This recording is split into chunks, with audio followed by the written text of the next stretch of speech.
Muito boa noite.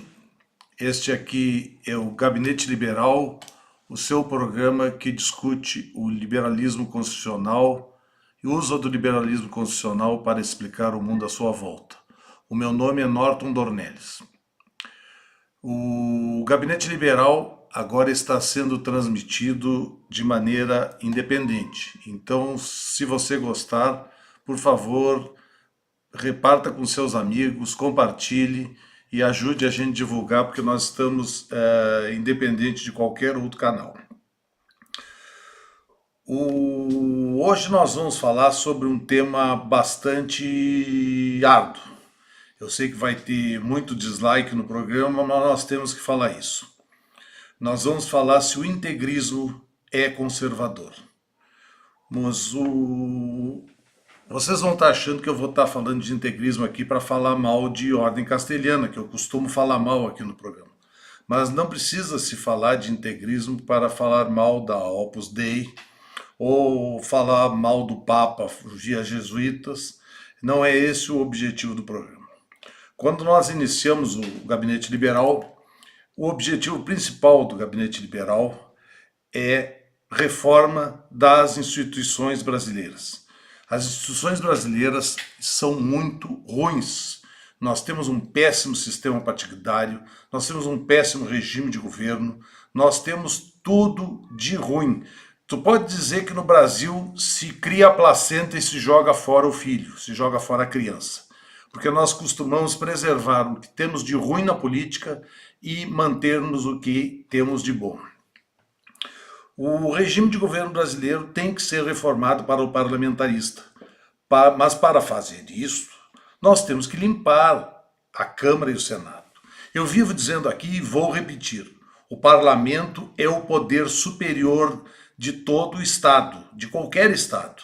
O parlamento é o único poder que caça presidente da República e que caça ministros do STF, do Superior Tribunal. Mas para isso nós temos que ter senadores independentes e não aquela turma lá que está com a bunda encostada na parede para não ser preso pelo STF. Então nós precisamos eleger gente boa. E para isso nada melhor que o parlamentarismo. O parlamentarismo, a grande vantagem do parlamentarismo, não é só a questão do regime que pode cair um regime. Nós vimos o que foi derrubar o governo da Dilma. Nós vimos a dificuldade que foi para fazer um impeachment de uma presidente da República. No parlamentarismo, é só um voto de desconfiança, como aconteceu agora na Espanha, e está tudo liberado para uma nova hora, para um novo momento no país, sem trauma, sem sangue, sem suor e sem lágrimas. A segunda coisa que nós queremos reformar no Brasil, e precisamos reformar, é o voto distrital. O voto distrital por quê? Para tu, eleitor, ter o rabo preso do teu senador, já tens do teu deputado, que tu não lembra mais em quem votou, e do teu deputado estadual. Por que o rabo preso? Porque ele vai estar aí pertinho de ti, e mesmo que tu não tenha votado nele, tu vai votar numa lista muito pequena, porque o regime, o voto distrital, faz tender ao bipartidarismo. E é este o objetivo de falar do Gabinete Liberal, falar sobre se o integrismo é conservador ou é revolucionário. Por quê? Porque a base para nós mantermos um novo regime no Brasil, um regime que seja do povo, para o povo e pelo povo, como foi concebido pelos grandes liberais no final do século XVII, no início do século XVIII, nesse tipo de governo precisa ter dois partidos, e dois partidos com valores muito parecidos um com o outro, como nós tivemos aqui no Brasil durante o Império. O Partido Liberal e o Partido Conservador tinham profundas diferenças, tinham grandes disputas, inclusive de poder político nas províncias, nas províncias, atuais estados, mas tinham um consenso muito grande no que se referia ao Brasil. Então eram partidos diferentes, porém com valores iguais. Os dois defendiam uma monarquia estável, como era a brasileira, os dois defendiam o desenvolvimento do Brasil, os dois defendiam as liberdades individuais, tinham grandes diferenças na questão da escravatura, tinham grandes diferenças na questão de abertura para mercados externos e tinham grandes diferenças na questão cambial brasileira.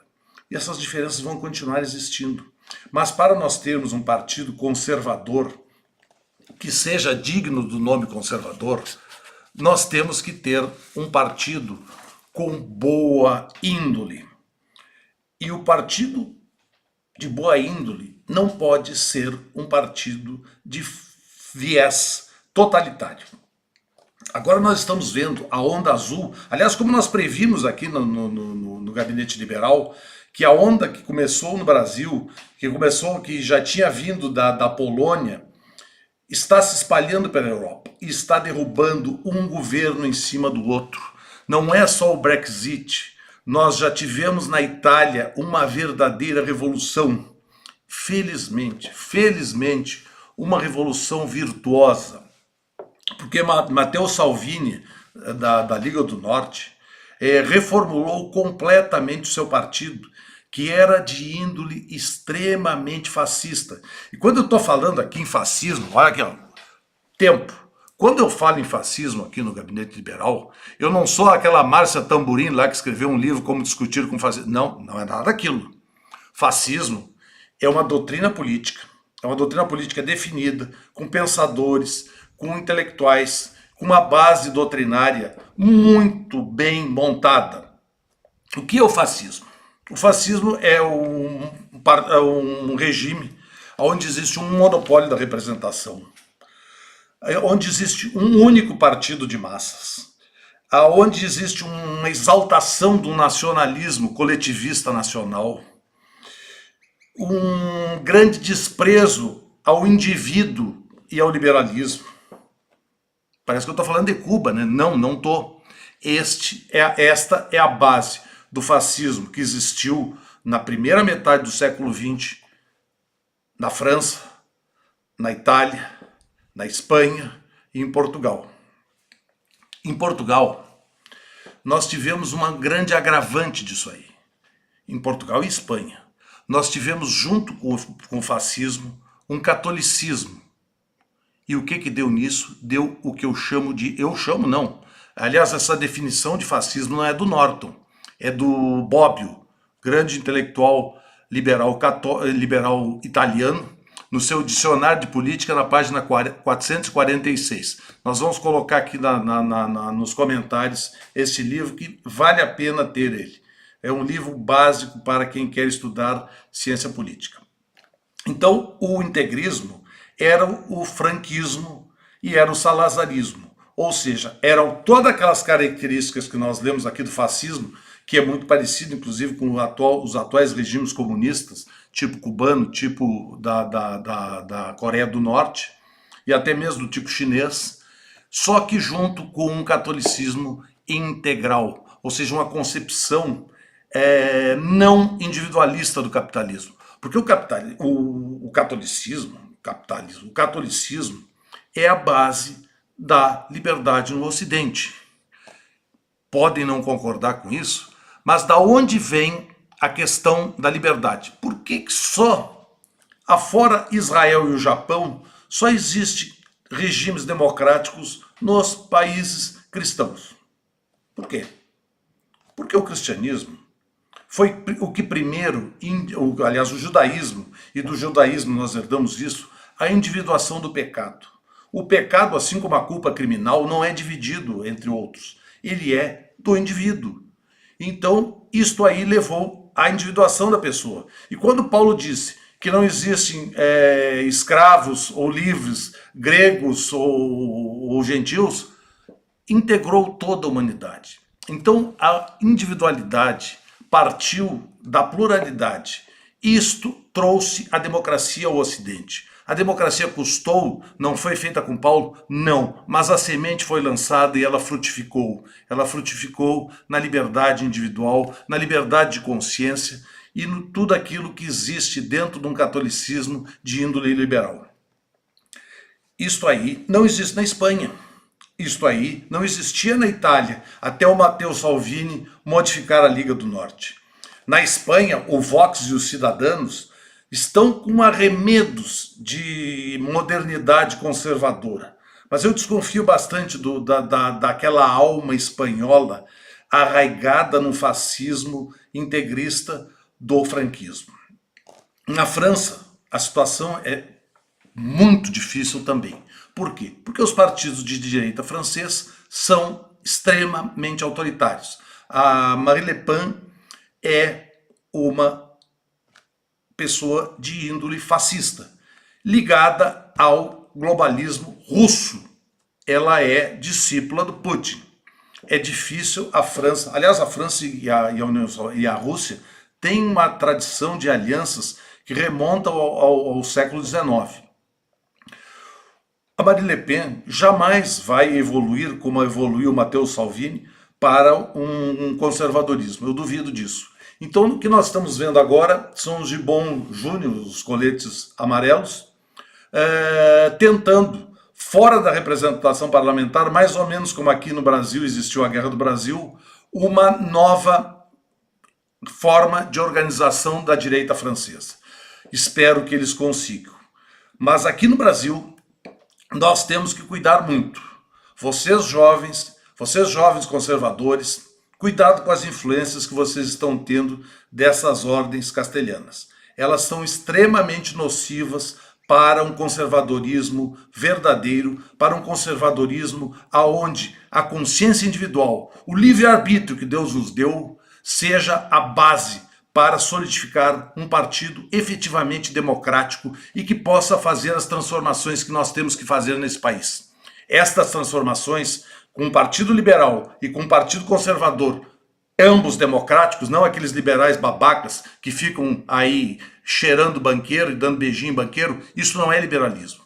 Isso não é liberalismo. Isso aí é integrismo. Também, integrismo da pátria. Nós precisamos de uma reforma política nesse país. Para esta reforma política, nós precisamos de uma reforma partidária. E nós precisamos de 2 partidos. A reforma política vai ser feita em pouquíssimas etapas. Primeiro, nós precisamos de um voto distrital, para deixar o deputado amarrado na sua comunidade.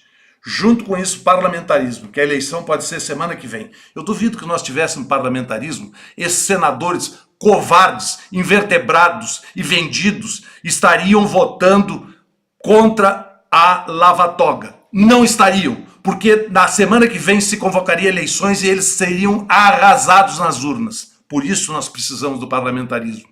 Não é para nada diferente, é para podermos tirar o podre que tem no nosso Congresso e para que o podre lá não frutifique, não vire adubo como virou lá. Porque o Senado, que tinha até a eleição, era uma verdadeira esterqueira. Se trocasse aquilo lá por uma lata, tu perdia a lata, porque só tinha merda lá dentro. Nós precisamos, além disso, uma reformulação da administração pública. Para isso, nós temos que ter a retaguarda, partidos políticos fortes e um Congresso decente que represente efetivamente a vontade do povo. A administração pública tem que ser pública e não partidária. E tem que ser pequena, porque no Brasil a tendência a roubar é muito grande. Quanto menos tiver para roubar, melhor. E a cereja desse bolo seria a monarquia. Então, gurizada conservadora, cuidem bem o conservadorismo que vocês estão abraçando. E a gurizada liberal também. Abram o olho com esses institutos liberais que existem por aí. Eu não estou falando do Rio é muito bom, mas o de Porto Alegre é uma grandíssima porcaria. Nós temos que ter liberalismo de verdade, liberalismo constitucional, e nós precisamos de um conservadorismo democrático. Com isso, nós faremos uma reforma política, com isso nós construiremos um novo Brasil, que tem tudo, como nós já falamos aqui no Gabinete Liberal, para fazer uma revolução nesse país e termos um século de prosperidade e possamos assumir efetivamente a nossa vocação de potência internacional. Meu nome é Norton Dornelles, este é o Gabinete Liberal, o seu programa nas sextas-feiras. Por favor, nós estamos independente de qualquer canal. Divulgue nosso programa se você gostou, dê o like e nos siga. Aperte o sininho. Uma boa noite e até a próxima semana, se Deus quiser.